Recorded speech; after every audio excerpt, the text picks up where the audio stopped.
संश्लेषण के एक महत्वपूर्ण प्रक्रिया के बारे में अध्ययन करेंगे, जिसको हम अचक्रीय फास्फोरीकरण कहते हैं, जिसको हम नॉन साइक्लिक फोटोफॉस्फोरिलेशन कहते हैं।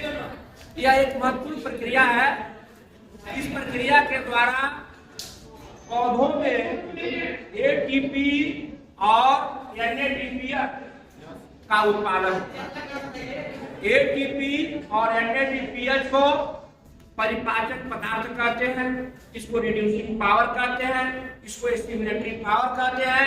यह वह पावर है जो पौधों में कार्बन डाइऑक्साइड के रिजेक्शन को, कार्बन डाइऑक्साइड के अपचयन को करता है, जिससे कार्बन डाइऑक्साइड का अपचयन ग्लूकोज के रूप में होता है।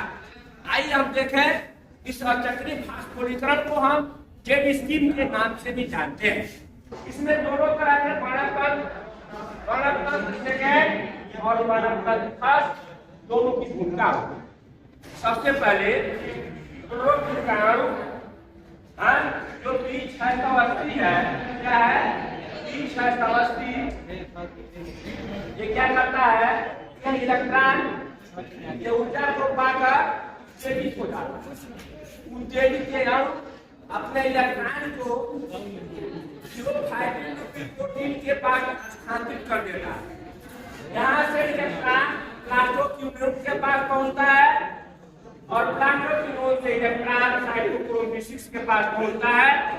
साइटोक्रोम B6 से इलेक्ट्रॉन प्लास्टोसाइडिन के पास पहुंचता है। जैसे इलेक्ट्रॉन साइटोक्रोम B6 से प्लास्टोसाइडिन के पास पहुंचता है, यहाँ पर एक रेडिक्शन का उत्पादन हो जाता है। अब यह निकला हुआ इलेक्ट्रॉन प्लास्टोसाइडिन से पीएस सेकेंड में, पीएस फर्स्ट में, और पीएस फर्स्ट से निकला हुआ इलेक्ट्रॉन एक रिडॉक्सिन के पास पहुंचता है और रिडॉक्सिन से निकला हुआ ये इलेक्ट्रॉन और पानी के रिएक्टर से निकली हुई हाइड्रोजन यहाँ पहुंचती है और यह हाइड्रोजन को एनएडीपी अवशोषित करता है और अवशोषित करके एनएडीपीएच में बदल देता है। इस प्रकार संश्लेषण का एक मुख्य प्रक्रिया होती है और इस प्रक्रिया के फलस्वरूप पौधों में एटीपी और एनएडीपीएच का क्या होता है, उत्पादन होता है। इसको हम जेड स्क्रीन या नॉन साइक्लिक फोटोफॉस्फोरिलेशन कहते हैं। यह प्रक्रिया सभी हरे पौधों में होती है।